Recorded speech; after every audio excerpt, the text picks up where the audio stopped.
Welcome, everybody. My name is Gerhard Schwartner, the founder and publisher of Selling Power Magazine. And with me today is C. Lee Smith. He's the CEO and founder of Sales Fuel. Welcome, Lee. Thank you for having me, Gerhard. I just want to let the audience know you are the best-selling author of a wonderful book called Sales Cred: How Buyers Qualify Sellers. And you're also the host of Manage Smarter, the number one podcast for sales managers. Welcome to our LinkedIn Live. It's great to be with you. And you look so professional with that Sennheiser microphone. Well, thank you for noticing. We live in an era where we need a lot more clarity in a sea of confusion. And we are entering the AI era that's challenging for everybody. And you have been kind enough to agree to do a keynote at the AI Sales Conference. It's a virtual event. Over 1,200 people have signed up already. And you are going to deliver a keynote on the critical thinking that's necessary in order for AI to work for you. Lee, when you have done your research for this, what are some of the numbers that are really surprising? Well, I think that I'm taken not only by our own research that shows that a lot of people then believe that you have to trust but verify AI generated output. But I'm really struck by the close to 40% of B2B decision makers. And what I mean by that is these are CEO levels or C-suite level people that either approve budget or approve purchases or make purchases for their companies. And we're looking at companies that are more than 20 employees, right? And so it struck me that about close to 40% or whatever don't trust AI enough because it's not consistent, not accurate, or just frankly, they just don't trust the technology yet. That's a big percentage and a little bit bigger than what I thought. So we still have some work to do as far as getting people then to adopt AI within our enterprises. That is fascinating. And you also, in your presentation, you talk about 25% of buyers are already using AI to make better decisions about what they're buying. That's right. Yeah, so that's the other side, and the fact that they're using AI to make buying decisions and essentially do so without the aid of salespeople. We, of course, then know that for bigger decisions that buyers make better decisions when they consult with salespeople, but they're using AI first. And so the message then to the salespeople is, it's almost like the deer have guns too, right? So it's like, we have to use AI basically then to target them, to message them, to ask smarter questions, to come up with better solutions that actually solve problems or help them achieve goals, but also understand that they're already using AI then to do the buying on their side. So that's how we come into the equation. Not only have they already tried to solve the problem internally, not only have they already consulted with their existing supplier, but they've also consulted AI before they ever reach out then to a salesperson that is a supplier that they've not worked with before. Yeah, who will blame the buyers? They want to make better decisions, and the reason that is it's so difficult to buy. It's not just selling that's challenging. Buying is a lot more challenging because you risk lack of functionality or lack of integration, or when you implement technology, you're not always adding on what you really need because you don't have all the information. And I think that's when I talk to AI experts, people are talking about data lakes, where the company's data is all in one lake, visible to the AI tool that you're using. So you get not only accurate data, but also complete data. And in many companies, there are data puddles that are not connected, so that That's right. AI cannot. We're seeing a lot of data that's either outdated, or we're seeing data more likely that are in silos, that it's in one system but not another system, within another system, or in one department but not in another department. And gathering all that data together, normalizing that data so that it's consistent, it links up with each other, is also a critical part of AI. and getting, the better input leads to better output. And that requires then having all your data, in a place then where, it meshes with each other. Exactly. And that brings us to the topic you mentioned, the word trust. Do you trust the data? But that also impacts the relationship that we're building with the buyer. Do buyers actually trust what AI delivers to them? Because buyers can spot AI language and it sounds insincere, or it sounds phony. Yeah, I hope this email finds you well. I hope you had a I good go summer. nuts every time I see that, Gerhard. Every time I see that, it's like, if you're going to send me an email that starts out that way, I know that obviously it was created with AI. It didn't come from you personally, and also Right. then you didn't care enough basically to edit it and, Right. and to make it sound personal. And so those are two things that just drive me bananas and really hurt the credibility of salespeople that are calling on me. So in your keynote, do you talk about the need for critical thinking about AI and deploying AI and using AI?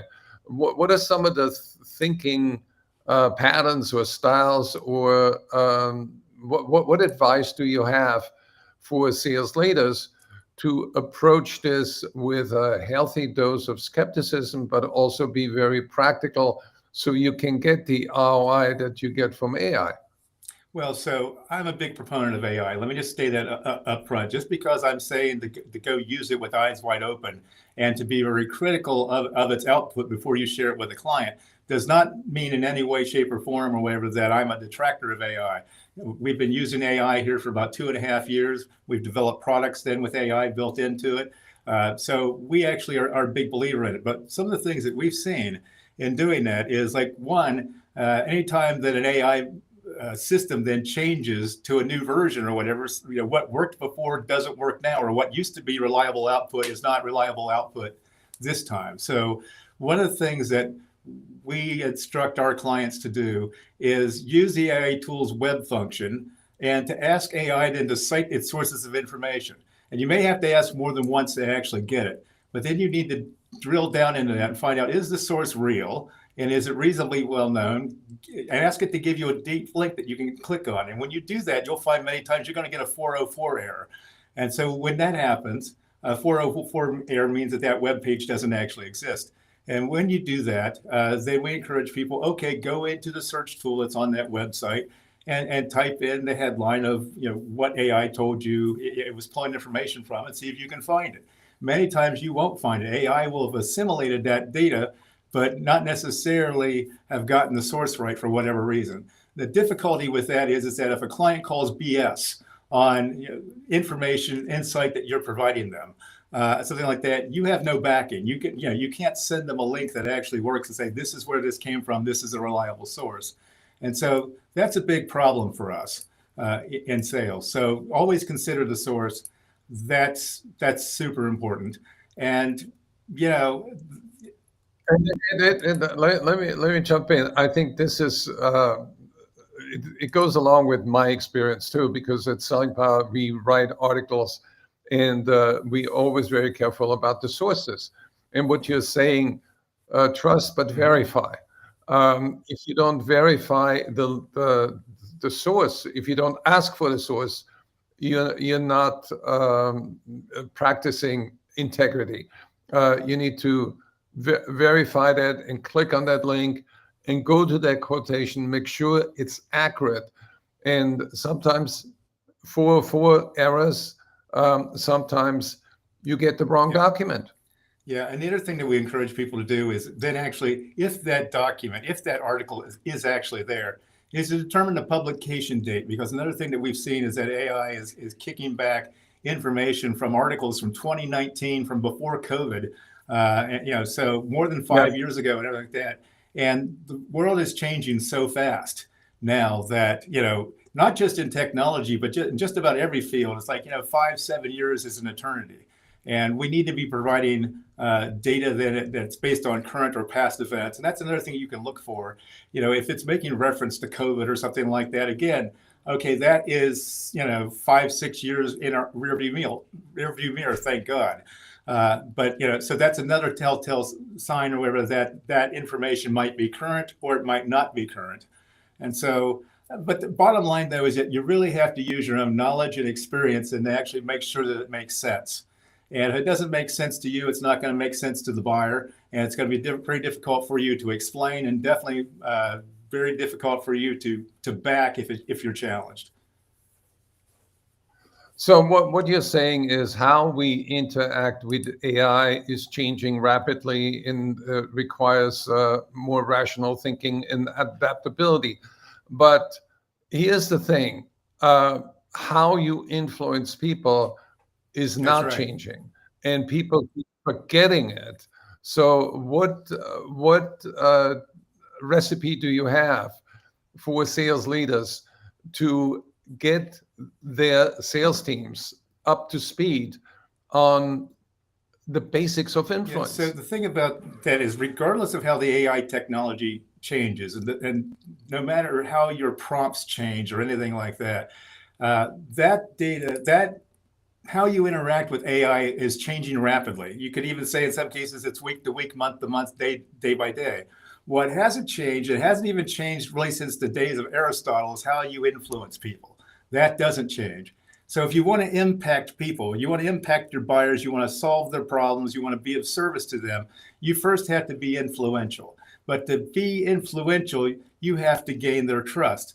And the bedrock of trust, though, is your credibility as a speaker, as a salesperson, as an advisor in this case. So basically, that means showing up when you show up, but it also means that you are perceived as somebody that knows what they're talking about and knows how to help, that you've got experience, you've got expertise and knowledge, and some of it that they don't have, and the ability to do things where they don't have time to do.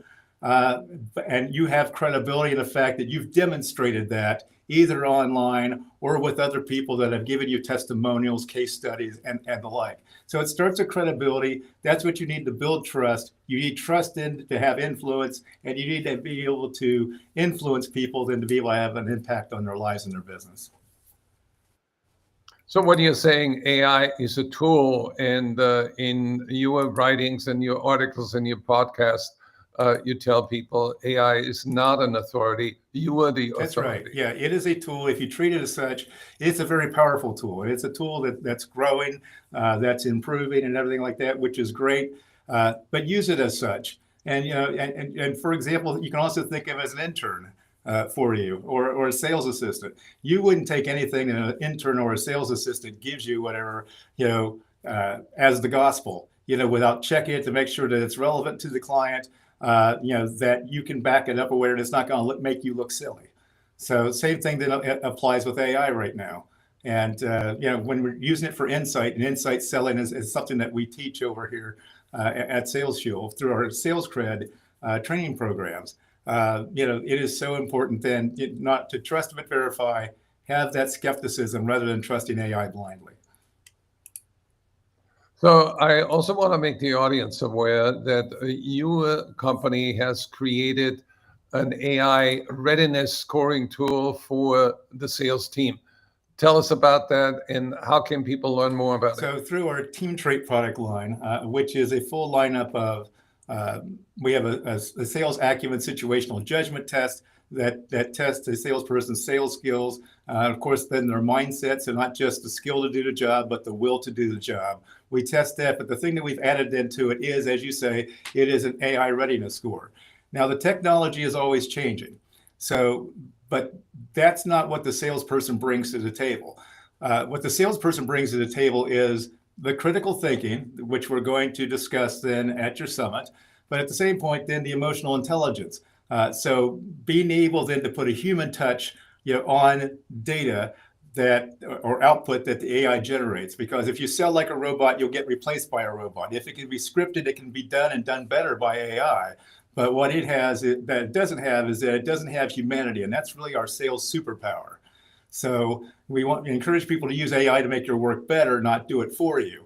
And when you're presenting it to a client or a prospect, they're a human, you're a human. It's your job then to have credibility, trust, and to be able to influence them. And you do that, as you know, the old adage, people buy on emotion and justify it with logic. So that's where the emotional intelligence comes in. So we test both of those things as far and put it in the context of AI and leveraging AI in sales. And those are the two most important things we do. There's some other parts of the assessment then that we sprinkle in, but those are really the two most important components. So if people want to learn about the test, there's a new website called teamtrait.com. The word team and trait, TRAIT.com, where you can learn about the test. How can people learn more about SalesFuel? Well, you can go to salesfuel.com. That's a logical place. You want to learn more about our AI and sales training programs. We basically interject and interweave AI into all of our sales training programs. But you can go to salescred.com, and that's just like the book Sales Cred that I have over my shoulder here. And it's that's the foundation of the Sales Cred sales training programs. But they all use AI, and you can go to the website salescred.com to check those out. And you also can follow C. Lee Smith on LinkedIn. And if you want to book him as a speaker, cleesmith.com is the best address.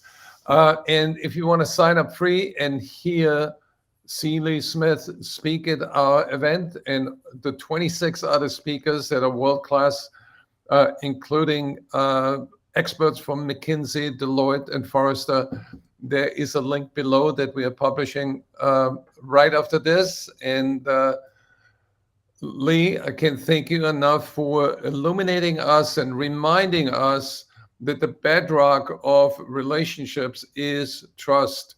And you're the number one authority here on building trust and credibility. Thank you for that, Gerhard. I will tell you that, and tell everybody that's watching this, the last AI Summit that Sell Empower put on was outstanding.